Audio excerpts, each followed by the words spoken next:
Welcome. This is the introduction to the course, Biblical Interpretation, a Roadmap. This is a book we're going to be using by Frederick C. Tiffany and Sharon H. Ringe.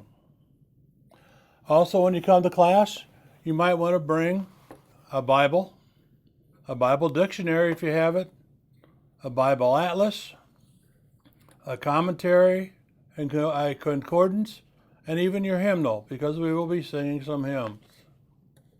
The purpose of this course, each participant should gain an understanding or a biblical interpretation and why it is important for the interpretation.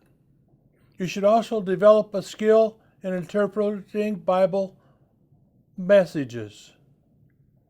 You should practice biblical interpretation in a group setting, not alone, but in a group. And you should explore the use of relevant study resources.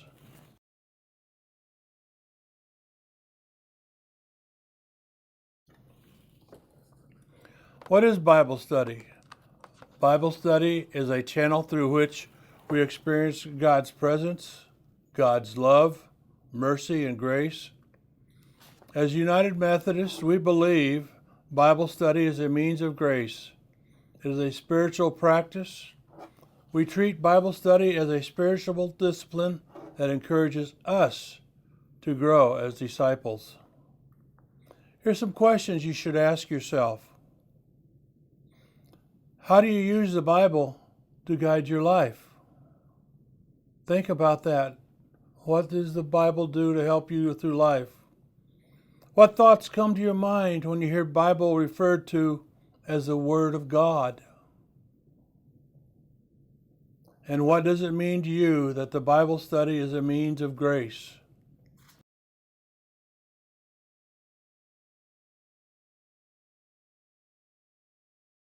Think about these questions. You might even want to jot down your thoughts on these questions and bring them to class when you come.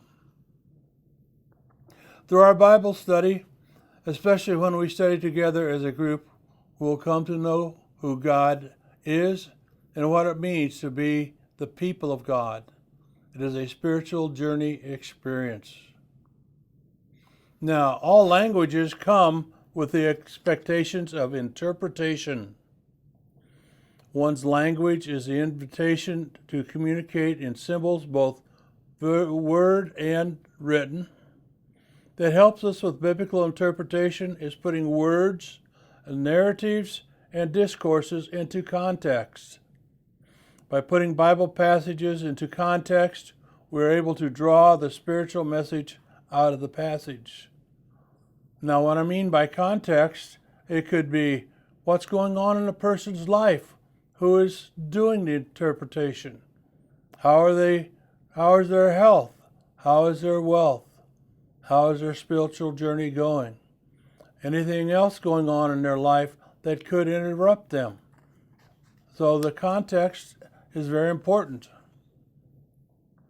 One helpful example is Paul's letters to the church at Thessalonica, were written to the new Christians who were troubled by disappointments, fears, and misunderstandings regarding the return of Jesus.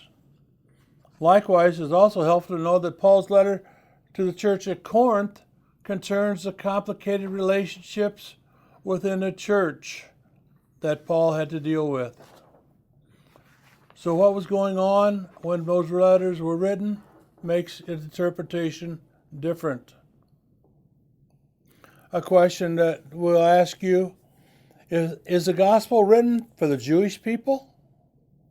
Or if it is written for the Gentile Christians, would the gospel focus on different issues or perspectives?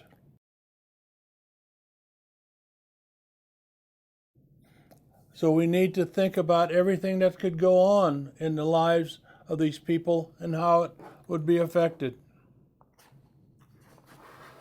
In the class, we'll have dealing with some words that deal with different meanings. So we should be ready to understand them. And you shall see these on the screen. and you might want to jot them down, or if you're not sure what the meanings are, look them up. Apocrypha, Aramaic, Biblia, canon, a covenant. There's the Noahic covenant, the Aramaic covenant, the Mosaic covenant, the Davidic covenant, and the New Covenant. Then there's exegesis, Hebrew, hermeneutics, infallible, inerrancy, interpretation, Judaism, literal genie, papyrus, paraphrase, pericope, scrolls, Torah, and translations.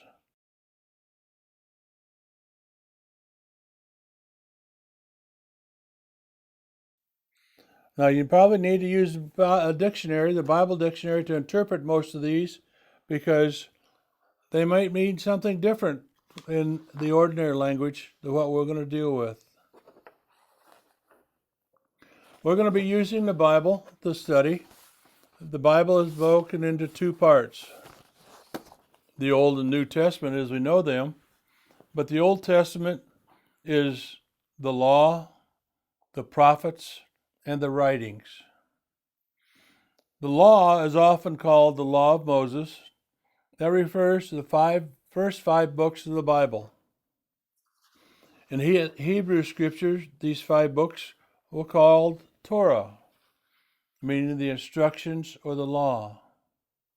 These 5 books are also called the Pentateuch, the Greek word for 5 scrolls. The ancient Hebrew scriptures was translated into Greek language over 200 years ago, before Jesus was even born, for the Jewish people who had migrated to Egypt. This Greek translation was called the Septuagint, Latin for 7 or perhaps 72 Jewish scholars who translated the entire Old Testament into Greek. Our Old Testament is referred to as the Hebrew Scriptures. The names of the first 5 books, of course, were Genesis, Exodus, Leviticus, Numbers, and Deuteronomy. Genesis means in the beginning. Exodus, these are the names. Leviticus, the Lord called. Numbers, in the wilderness. Deuteronomy, these are the words. In this section called the prophets was not found in the order of the Old Testaments, but instead is mixed with the writings category. So the prophets and the writings are intermixed. It's not separated like the law is. Psalmists, for example, the prophets were divided into former prophets, Isaiah, Kings, interpreting biblical history from prophetic perspective. The latter prophets, Isaiah, Jeremiah, Ezekiel, also called the major prophets, and the book of 12, also called the minor prophets, Hosea to Malachi. The entire New Testament was written long after the death and resurrection of Jesus. Almost all of it was written in Greek, with a few parts written in Aramaic. Some of Paul's letters were written before the Gospels were written. The Acts of the Apostles provide early church history along with Paul's missionary journeys. Some of the letters of this New Testament were personal, and some were directed to churches. God's chosen people. God's people have 3 names in the Bible: Hebrews, Israelites, and Jews. Abraham was the first Hebrew, and they were called Hebrews in most of the ancient part of the Bible, Genesis and Exodus. When Jacob's name was changed to Israel, God's people became known as the Israelites, and that name continued through the United Kingdom. and under King Saul, King David, and King Solomon. Later, after the exile to Babylon, about 580 BC, God's people are called the Jews. We have many types of Bibles. The Bible of the Old Testament and the New Testament was written in English. So the Bibles we use today have been translated from the original Hebrew, Aramaic, and Greek. Contrary to a popular belief, the King James Version was not the first translation. It was a short list of Bibles. Here we have the Wycliffe Bible in 1384, the Tyndale Bible in 1516, the Covenant Bible in 1535, the Matthew Bible in 1537, the Great Bible in 1539. That was ordered by King Edward VI. The Geneva Bible in 1560, the Bishop's Bible in 1568, and finally the one that most people know of is the King James Version in 1611. Now the King James Version was translated by 54 scholars appointed by King James I. Can you imagine 54 scholars translating the Bible, each having their own issues and their own meanings of what's going on? So what we're going to be studying is translations from Aramaic and Hebrew all the way through to try to figure out what was going on in the lives of the people and what did they really mean. So we need to be ready to participate in a course. I don't plan on sitting lecturing to you like this. I plan on sitting and guiding you through this roadmap to help you come up with some of the answers for what you need. So I hope to see you in the second session we will be having on this, and see you on the 22nd of May. Thank you.